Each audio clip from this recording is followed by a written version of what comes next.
السلام علیکم ورحمۃ اللہ وبرکاتہ ومن احسن قولا ممن دعا الی اللہ وعمل صالحا صدق اللہ العظیم۔ محترم حضرات، اللہ تبارک و تعالی نے انسانوں کو پیدا کر کے نبیوں اور رسولوں کا سلسلہ شروع کیا۔ اخیر میں حضور صلی اللہ علیہ وسلم بھی تشریف لائے، آخری نبی بن کر آئے، کیونکہ آپ صلی اللہ علیہ وسلم کے بعد کوئی بھی نبی قیامت تک نہیں آئے گا۔ یہ شریعت بھی آخری شریعت ہے، یہ دین آخری دین ہے، اور حضور صلی اللہ علیہ وسلم بھی آخری نبی بن کر آئے تھے۔ ہر نبی کا ایک بڑا پسندیدہ عمل ہوا کرتا تھا، اور وہ دعوت و تبلیغ ہے، جو ہر نبی نے اپنی زندگی میں کیا ہے۔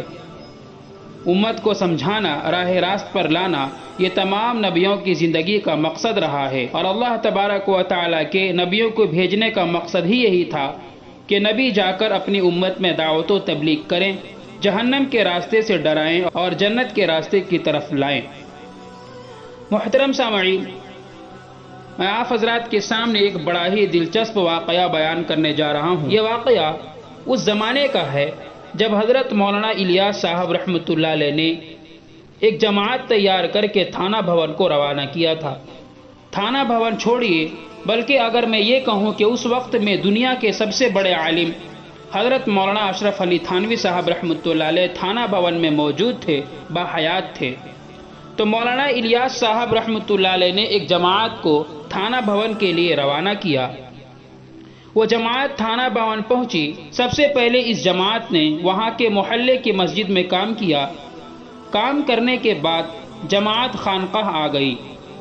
مشغولی کی وجہ سے ان کو کھانے تک کا موقع نہ ملا، اور یہ پیاری جماعت ایسی تھی کہ چند چنے کے دانے چبا کر سو گئی۔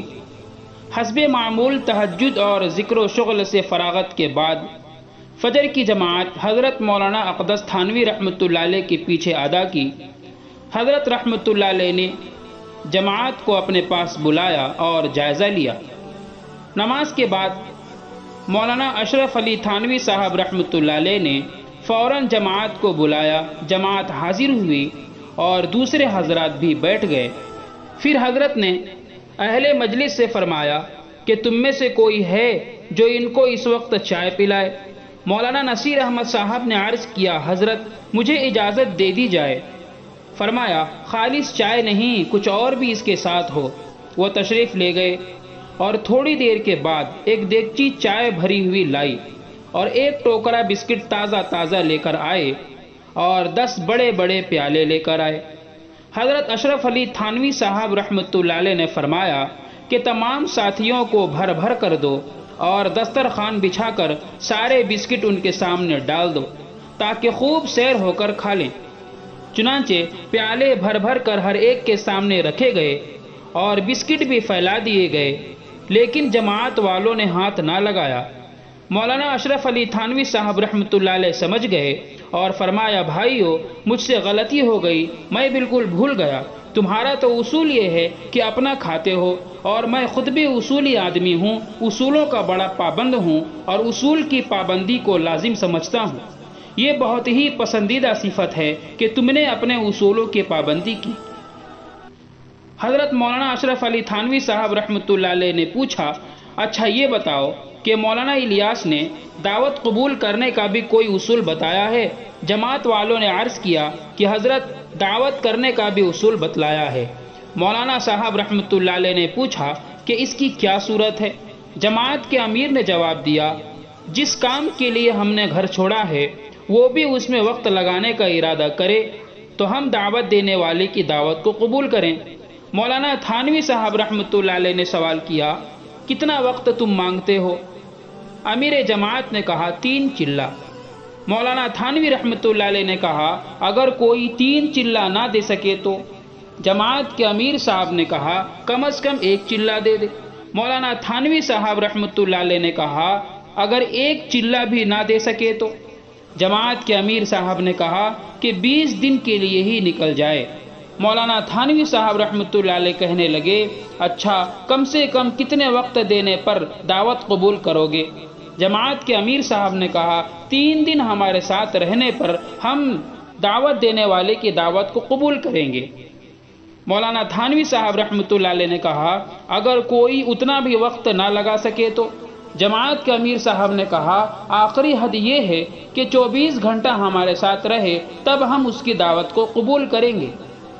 مولانا تھانوی صاحب رحمۃ اللہ علیہ نے فرمایا اگر یہ بھی نہ ہو سکے اور وہ معذور ہو تو جماعت کے امیر نے کہا ہم اس کے عذر کو دیکھیں گے کہ اگر وہ واقعی شرعاً معذور ہے تو اس سے کہا جائے گا کہ عذر کے ختم ہونے پر نکلنے کا پختہ وعدہ اور ارادہ کرے اور اس وقت تک اس کام کے لیے دل سے دعا کرتا رہے۔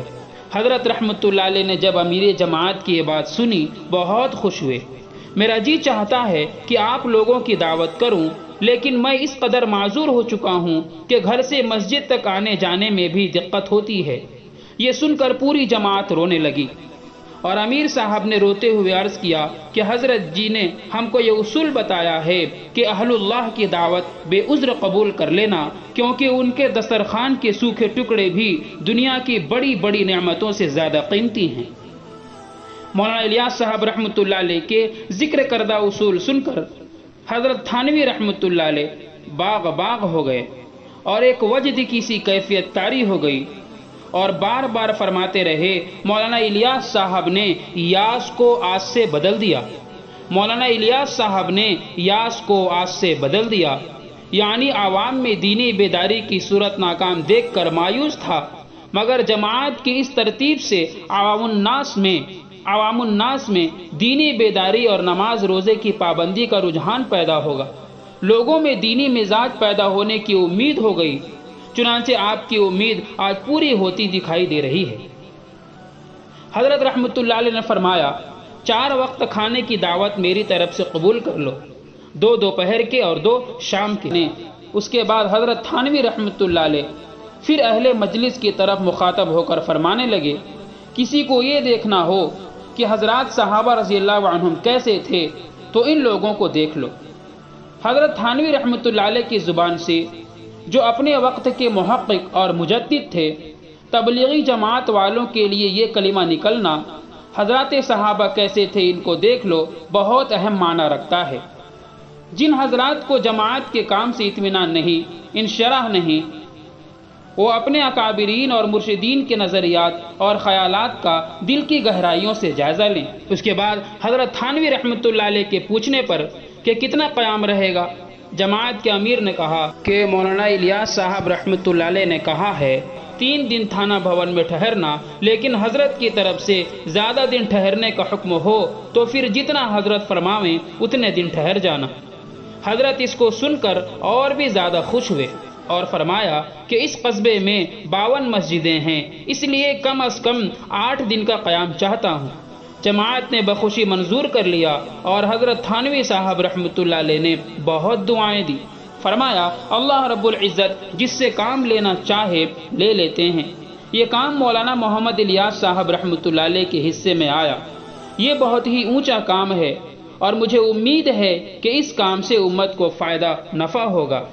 یہ واقعہ تھا جو حضرت تھانوی رحمۃ اللہ علیہ کے زمانے کا تھا کہ جب مولانا محمد الیاس صاحب رحمۃ اللہ علیہ نے جماعت کو تیار کر کے تھانہ بھون کے لیے روانہ کیا اور اس جماعت کے ساتھ کیا کیا کارگزاری پیش آئی، یہ رلا دینے والی کارگزاری ہے۔ بہت سارے ایسے حضرات ہیں جو دعوت و تبلیغ سے دلی نفرت کرتے ہیں، بہت سارے ایسے حضرات ہیں جو دعوت و تبلیغ کو غلط کام بتلاتے ہیں۔ انہیں اپنے دلوں کو کھول کر، اپنے دماغ کو کھول کر اس بات کو سمجھنا چاہیے کہ دعوت و تبلیغ اور نہ ہی یہ کسی فتنے کا سبب ہے، یہ تو لوگوں کی بھلائی چاہتا ہے، یہ تو امت کے نفع کے لیے پوری زندگی لگانے میں آمادہ ہیں۔